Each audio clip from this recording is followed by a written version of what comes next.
I love the way the First Gen Lounge makes me feel. Because it creates a space where I belong. Where we're able to create community.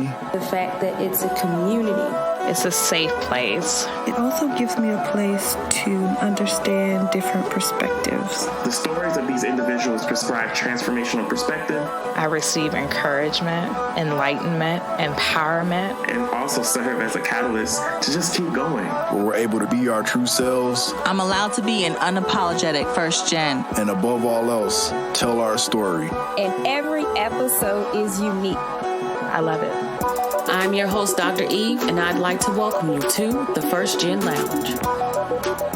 Beautiful people all across the world. Hello, welcome back. And if you are new, hey to you. So glad to have you here, in the First Gen Lounge with us. Today, we are talking with Tetnika Marie. Oh, don't they have, it's a whole vibe, y'all, for real. Tetnika Marie. I love saying your name. It's a brand, and when I first saw it, I was like, that it caught me. Like, who is she? Who is she? That's Tetnika Marie. See how that comes together? But no, y'all, I am thrilled because she is going to be talking to us today about something we all need to know about, and that's modern day etiquette, okay? And what that looks like and how you show up and conduct yourself and being able to use etiquette, because it's all about being poised. Ooh, pulled that together too. So Tetnika Marie, hello and welcome to the show. How are you, friend? Hey, thank you for the grand introduction. You just don't know that embracing of Tetnika Marie. So I thank you for that. And thank you for just, having me here today. You are so very welcome. Like, seriously, when I first saw it, and I was real like Tetnika Marie, I was like, that's one of the people like, Tetnika Marie, do you know her? Did you hear about girl? Did you see her workshop? Like, it has that. So like, I'm gonna just speak it all into your life, because that's how it makes me feel saying your name. And that's your name, not even mine. So, it's gotta be a vibe. So glad to have you here, and just, thrilled about talking to you today and all the amazing things that you're doing. So without further ado, please tell us who you are. Who is Tetnika Marie? Yes, I was born and raised in Greensboro, North Carolina, first generation graduate student on the maternal side of my family. A proud graduate of North Carolina A&T State University, HBCU. Hey. Yes, I majored in public relations with a minor in marketing. I moved to Charlotte, North Carolina after graduating. I pursued my corporate journey, and I actually came to Charlotte to go to grad school as an evening student, plus pursue my corporate journey, and I got my MBA. I worked in corporate for about 7 years until I finally caved and pursued my passion in the field of education. I was blessed and am blessed. I worked in 3 different districts. As a beginner teacher, I worked in Cabarrus County schools, and then I relocated to the Cary-Raleigh area, where I lived there for 6.5 years and worked for Wake County Public Schools. There, I worked in a capacity as a classroom middle school teacher. I transitioned out into school administration, career development coordinator, and curriculum coach. Then I finally embraced my heart and went back to Charlotte in 2018, which I call Charlotte my first love, my first everything as a young adult. And during that entire transitioning as an educator, I also embraced being a small business owner. And that's funny you incorporated Poise, because my nonprofit that I founded is called Poise & Co., which I founded in the Cary area, but I actually still do the work here in Charlotte. And it serves as a hub for my event planning company, Cutie Pie Pamper and Mobile Spa Parties, that I do for girls ages 4 to 14. Another program we do is the Charlotte Children's Business Fair, where we focus on entrepreneurship skills for youth. And also Poise & Co. serves as a hub for just life skills and entrepreneurship skills for adults and youth. So that's a little bit about my small business. And then just in general, over the years, I am a certified life coach, also certified etiquette consultant. And over the past really 6 to 8 months, I've had time to work on some passion projects, where I launched my podcast, TED Talks, back in June. And most recently, yay, I can say I am a published author. Thank you. I just published my book, Modern Day Etiquette for Everyday Living. So that's a little bit about me in a nutshell. I just want to know where you find the time. Don't ask. If I have to start talking about it, then I may start questioning and I might get anxiety. But so we're gonna leave it alone. We're gonna leave it alone because and you're just, like I said, you're just not just an entrepreneur, a serial entrepreneur. Let's just because I you forgot have about that. Yes. yeah, but you told us you have so many things going on, and I think that says a lot about you, that you can really follow all of the passions that you have and really make something of them and still do work that you love, like even professionally. And I am just a bit jelly that you were able to get back to Charlotte. Yeah. But, it's cool. One day. I love but, it here. But even thinking about your time up here, like, dang, we could have saw each other or been in the same networking event and not even realize, because we would have crossed paths, because, me being in the Raleigh-Durham area, we here at the same time. Yes, ma'am. So I'm fascinated by that, but that's, because I'm like, dang, we could have been friends. We still friends. We're like, going to get coffee or just kicking it. Let's go get dinner. But that's all right. When I move to Charlotte, just don't come back to Raleigh when I do that, okay? No, I'm not going back there. No, ma'am. Oh, this ain't it? No, ma'am. It served its purpose. Okay. Look, I ain't even mad. But, since you've already just told us about all the things you're doing with entrepreneurship, and, part of the show is definitely just digging into the life and entrepreneurship aspects and talking to entrepreneurs about things that they're doing. But really, what even gave you that oomph, right? That you knew you were going to be an entrepreneur, that you wanted to be an entrepreneur, that entrepreneurship even made sense? Because I don't think a lot of us, have that in our brains, from the beginning. Some people do, but not all. But then the other thing, you didn't even go to school to study business. So that's the other thing that's catching. Well, I got my MBA, but let me tell you, before I actually got my MBA, even with the MBA, which that was, of course, my master's degree, right? I still fought entrepreneurship. So I'm going to take you back, and then I'm going to bring you back forward. So my sophomore year in college at A&T, I was actually placed on academic probation. Tell me about it. I had too much fun, I guess, my freshman year. So I was placed on academic probation for a semester. I hid it from my mom, my dad. I hid it from my close girlfriends, I hid it from everybody. So that semester I immediately knew to always have a plan B, C, D. So I moved to my plan B. And at the time in Greensboro, they had Dudley Cosmetology School. So it was located downtown. And I was like, okay, let me see what I can take. So I actually took a class to become a licensed manicurist. So that class, the program was about 3.5 months, which was kind of equivalent to what a semester would be. So I would act like I was going to class to A&T, but I would go over to Dudley's, and I took a class. And by the time the semester was up, I had my license. And not only did I have a license, but I'm now a manicurist, and I worked in a nail salon. So after being on academic probation, when you go back, you have to pay for your tuition. So not only did I have this skill set as a college student, but I also had the funding to pay for my own books, to pay for about 60% of my financial obligations. So I was like a well-known nail technician, undergraduate kid, at A&T. And that's when I was introduced to entrepreneurship. But again, in my mind, I didn't think, oh, this is my business. It was more of either I'm working retail or I'm doing this. So I did that the duration of college. And then when I went into my master's program, I was in Charlotte. So I commuted back and forth for a little bit. And then finally, I let it go. So that was a glimpse. And then fast forward into my educational career, when I moved to the Raleigh-Cary area, I was working in Garner, which I was at a high needs school. And long story short, while being there, I was just overblown with so many kids not having the means. So I started a program within my nonprofit called Pearl's Closet Prom Project.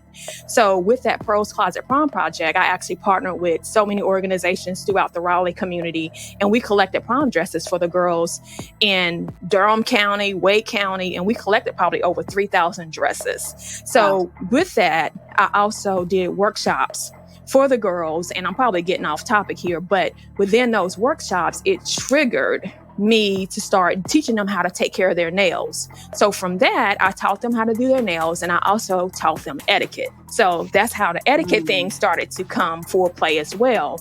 And with the nonprofit, I wasn't really bringing money in. I was getting donations. So that's when I was like, okay, how can I make money and enjoy making money? And that's when I created my business, Cutie Pie Pampering, which is the mobile spa party services that's also now connected to that skill set I learned as a sophomore in college when I was placed on probation. So it all came back full circle as a professional. And to this day, Cutie Pie Pampering is still thriving. To this day, Poison Co. is still thriving. I no longer do the Pearl's Closet Prom project, but I do a ton of service projects with connecting with the community. But it started from a simple mistake of screwing up my freshman year of college and getting myself together, but still that same skill set I still use to this day, fast forward almost really 20 years later. Now, your parents aren't just hearing this story for the first time, are they? That you I actually came clean probably after I graduated. And I'm honest, I'm a first gen college kid, so my mom probably would have cared less. I mean, I'm not that she didn't care about my academics, but my mom's biggest goal for me was, girl, you better not get pregnant. So if I would have made it through my freshman year to sophomore year, she would have probably been like, you know what, good job, baby, you tried. But at the same time, I still had enough good sense. I was afraid. I still hit it. And I was just shame about it. But it still turned out to be a significant skill set that I learned. So I actually am excited that it happened, because I probably wouldn't even be a business owner to this day. Absolutely. Yeah, but it tickles me because I'm like, you kept it a secret. Wait a minute. But they wouldn't have known the difference. As long as you handle your business. Yeah, that definitely has tickled me today. But just so curious, because again, like I said, you didn't go to school for entrepreneurship. It happened. You paid attention, though. I think that's what I really appreciate, that you paid attention. It was like, wait a minute, there's something here. But is that, the entrepreneur building during your sophomore year, is that something that drove you to want to go get your MBA? No. Whoa! No. Come on. I promise you, when I didn't even know it. And I mean, I don't want you to think I'm ignorant, but I didn't even know if it was classified as entrepreneur. I just knew that I was not going to fail. And I knew it was something quick that I could take. And I just automatically, and it's so funny because even like my guy friend who is in commercial business making and investing, he always would say, like, you know what, you just have that gift. And I'm just like, no, I don't. And I fought it. But I don't know. I just kind of knew, I guess, I don't know, that adaptability. I knew that was just something I needed to know how to do. I don't know. But no, I thought I was going to go into real estate and do all this other, which is also a form of entrepreneurship. No. And then I always wanted to be in corporate. That was my thing. I always wanted to have a little briefcase and envision myself going into some big building downtown somewhere. That was the vision I had for myself, but it wasn't the plan that God had for me. So that is so interesting. You really tickle me because nope, not at all. Just and you didn't sound ignorant at all, because I'm going to just probably sound more interesting when I say that 6 years ago, I couldn't have told you what an entrepreneur was. I didn't know. No way. And so I'm saying 6 years, and I've been in the game 5. So I knew small business owners, but I had never heard the term entrepreneur. I always knew business owners, small business owners. So entrepreneurship wasn't something, but definitely wasn't my world, because I was higher education. And I want to say maybe even coming back in 2015, we had a president who was really big on entrepreneurship, and that caught my curiosity. And this hot entrepreneur thinking, I'm like, what is this term? Because everybody who had ever had a business was always a small business owner, was never entrepreneur. So there, and I know later there is a difference. And so when I stepped out, to do my own thing, which really wasn't the initial reason for me leaving, 9 to 5, but I had a friend say, are you an entrepreneur or small business owner?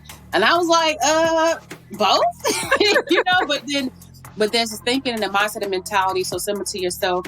I didn't know, even the idea of what I was doing being something that was entrepreneurship. But I think entrepreneurship, honestly, I feel like it's really caught the buzz as a term that we use versus small business owner. But anyway, to digress, don't feel bad at all, because that's just my truth. But hey, I'm here and appreciate it. And again, would have never thought, because I didn't go to school for it at all. But getting back to your story with entrepreneurship and all the things, what would you say has helped you to be successful thus far? I mean, it's good that you have the drive, the ambition and the creativity and the skills, but what other things on that list have contributed to how you've gotten this far? I cannot discredit my upbringing. I think and again, I didn't come from an extreme impoverished background, but lower to income background. And I think it just taught me, and I hate to use the word hustle, but the adaptability to be able to maneuver through anything. I mean, again, just going back to before, quote, embracing entrepreneurship. I mean, I would try about anything. I've sold Kirby for about a day. I've sold, no, I'm serious. I've sat through the whole workshop and I said, you know what, let me go sit back and sell a vacuum cleaner. Nah, it's not for me. The Cutco knives. I mean, I've done several things leading up to finally embracing, something that I would say that's a niche or whatever for me. But I think it has a lot to do with how I was brought up. I didn't have things handed to me. I had a lot of stuff. I had to do my own research, had to kind of figure it out. And of course, you have your counselors and quote mentors who guide you along the way. But I think it has a lot to do with having limited access to things and having to take that and kind of maneuver and create your own foundation. I think that has made me unstoppable. And it's so funny, during COVID, nothing against anyone who unfortunately has gotten sick or had deaths, but to hear the word pivot, I'm like, forget pivot. It's called adaptability. And what people are learning how to do is what a lot of kids who probably are mostly first gen students or kids or what have you, we've been pivoting all our lives. So I just feel like it's that skill set that has really, truly helped me be able to navigate life from a young person to an adult. See, nobody tell you to come over here and check me today. That's all I'm going to say. Nobody told you to come over here with that, Tetnika. That's right. But no, I love that. It's not pivot, it's adapting. And that changes the mindset. But I had to just move from loss to pivot, from pivot to adapting. There we go. Because I had to do that last year. I had the most speaking engagements I'd ever had lined up. I was really like, yo, this is the year I finally made it. I'm making that. I'm about to be everywhere. And COVID was like, And so for me to have been spending years building my speaking business and literally overnight to feel like it crumbled, I had to move to the next. And similar to yourself, I didn't have time to do a whole bunch of crying and, being sad and stuff. I was devastated, but I figured it out. And, hey, a year later, here we are. So thank you for mentioning that strength of being adaptable, because you're right. That's exactly what it is. Like, what's next? And I'll figure it out. But that's so funny, the pivot. But even thinking about pivoting, how have you had to pivot in your life when you think about, going from undergrad to grad, from grad to just, being a full-time? What have been some of the challenges, in those pivots or those adaptable moments that you think are worth sharing, or lessons you've learned from them?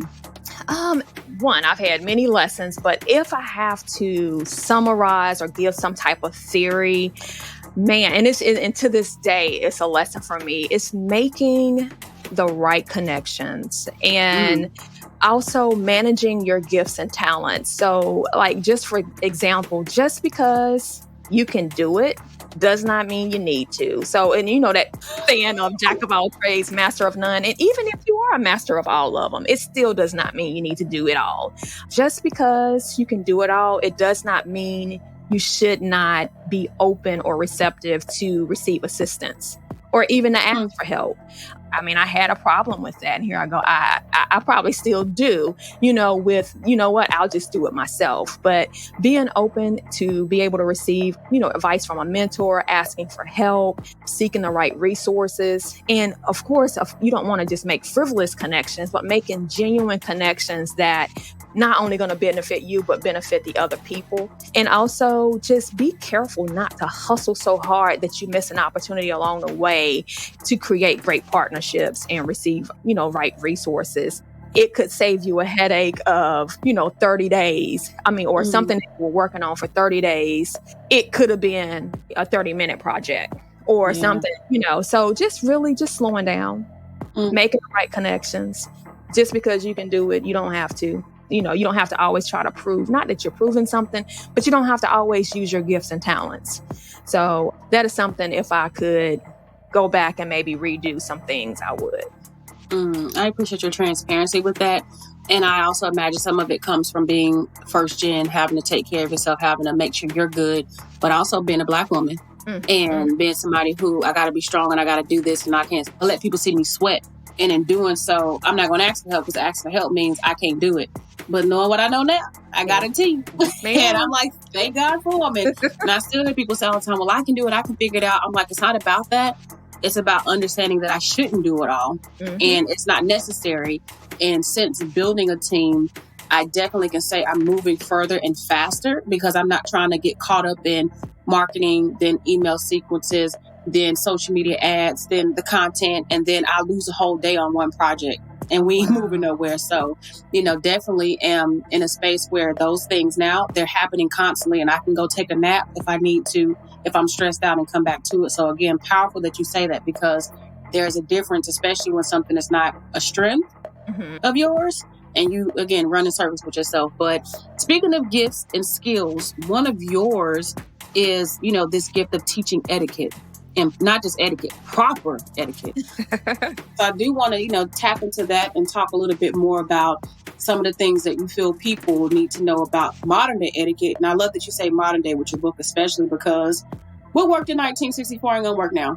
So, what are some things that you think that we definitely should consider when we think about etiquette now? What are some of the things your book, is teaching us so that we can be great in our lives?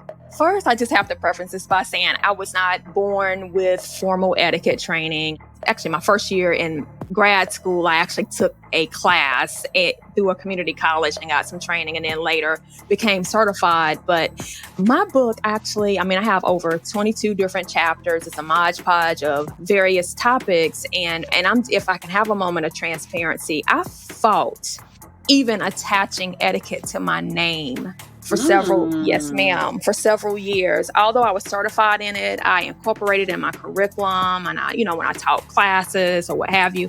And it's just because so many people, and I'm just being honest, they run away from the topic because one, they only think they need to pull it out when it's time to set a table.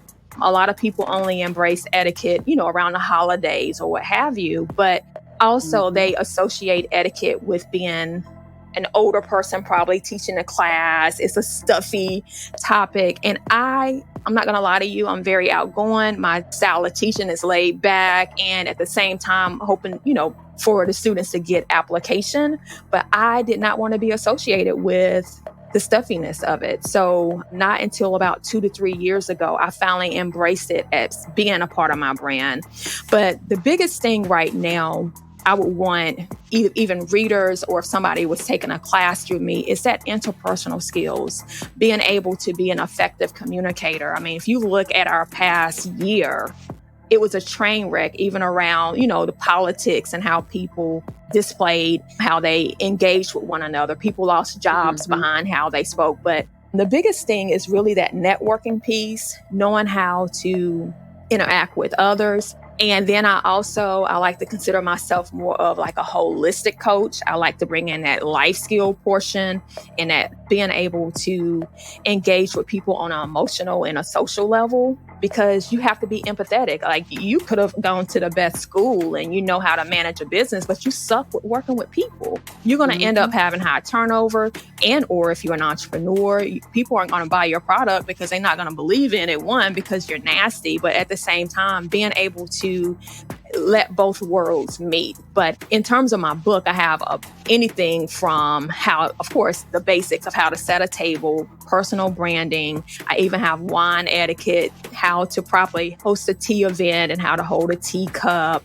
Anything from, and I am also a fur mama. I have a baby, a dog, and even with pet etiquette, picking up after your dog. And if you live in an apartment or a townhome or even in a small community, how to properly be a great resident. So it's various topics, and I wanted it to be something applicable. And even, and you didn't ask me about my book, but the intent for my book, I didn't want it to be boring. I did a ton of research beforehand, and at the same time, I wanted it to be an easy read that somebody can pick up and flip, look at the table content and say, you know what, hey, I need this today, and go back another time and look at something else. So I didn't want it to be like a one-time read. I wanted it to be kind of like a reference guide. I really love that. And from where I'm literally sitting, I can't tell you that I know anybody else to this point who is an etiquette expert.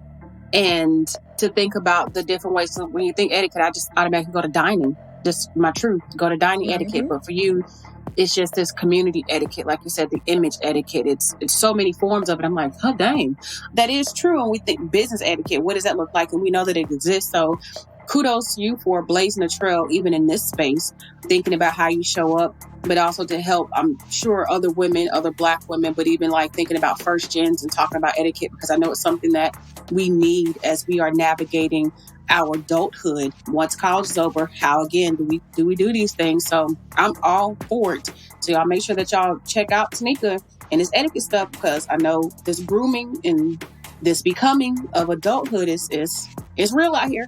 Yes, ma'am. Definitely gonna say that. So even thinking about just etiquette, is there anything that shocked you, that maybe you were teaching a workshop or leading a course and somebody did something, you were just kind of like, what? Like, how did you not know that? Like, is there anything that's come up? Just interested, just curious, just real curious if you want to share.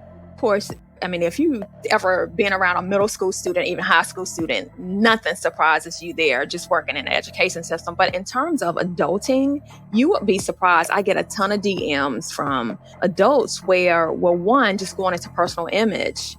Some women don't even know their bra sizes. I'm serious. And they're like, hey, can I get, a one-on-one with you so you can help me measure? And they don't know their body style or type, and that's serious, and then you have people who are coming out of divorces, not to speak divorces into existence, but they may have been married, straight out of college. And their husband did everything, or maybe they had a housekeeper or someone else keeping up with these things. But now, boom, you're out in the world. You don't even know anything about, budgeting or keeping up a house. Now you have to start interviewing. So in terms of that career component, I have worked with individuals one-on-one on just how to develop an elevator pitch. And these are the same exact skill sets. I may end up working with someone who was 14, 15, but now you got someone who is in their 30s, 40s, 50s, who are now starting over. So it's one of those things where it's not that you're like, oh my gosh, but it's like, wow, this is reality. This is where we are right now. And if I can add one more thing, just going back to that political crazy storm we just went through, even in my own personal family, I had a situation where I was in a family group chat and I was like, okay, Tetnika, you're going to have to use your etiquette skills here. And I had to let them know I would be removing myself from the group because I felt uncomfortable. So it is, it's something that you do, you really true. It's almost, I call it almost like your alter ego, your garment you have to put on. You almost, I sound like I'm preaching now, like Faith, you got to put your etiquette on when you step out into the world, because you never know what type of situation you may have to go into. And it's a transferable skill. It's not just, again, at the dinner table. So yeah, I'm here for it. And I'm excited about it. Definitely excited about it. You have been an absolute pleasure to talk with. And I'm thinking, we definitely going to have to continue this conversation in a multitude of ways, I can imagine, because I know how valuable what you're doing is, especially in the first gen space. And to be a first gen who's been able to identify these things for yourself and to mold yourself and to learn and to, be ambitious in the ways that you are to continue to serve how you do, I'm very grateful for, and I'm glad we crossed paths. And so wow. Thank you. But definitely for those of you who've listened, who want to connect with, again, the Tetnika Marie, I'm telling y'all, listen, all right. 5 years from now, hit me up, let me know. Yes, really, just don't forget about me, okay? But really, for what it's worth, please do connect. Check out the show notes to get her contact information. So while she can say it to you, it'll just be easy to just go click the link to get right to her. But Tetnika, you have been an absolute joy, again, just to talk to you today. And I love just the personality and the energy that you brought to this conversation. And, I do have to ask you that one last question before we do wrap up. And that is, if you had any piece of advice or words of wisdom that you want to leave us with, what would that be? Be gentle on yourself. Slow down. Seriously, slow down. Enjoy the journey. The accomplishments will come. And really, again, just enjoy life, enjoy the journey, slow down. Don't be hard on yourself. And that's pretty much it. It's simple, just like that. Okay. Keep it simple. Easy. I love it. But again, thank you so very much. And again, to the fellow HBCU grad up in here, I'm for it today. So you definitely served us well. But again, wishing you nothing but the best of luck in all that you do in the days that lie ahead. Continue to change the world in only the way that you can do, Tetnika. Definitely appreciate you. And we look forward to seeing you. Thank you.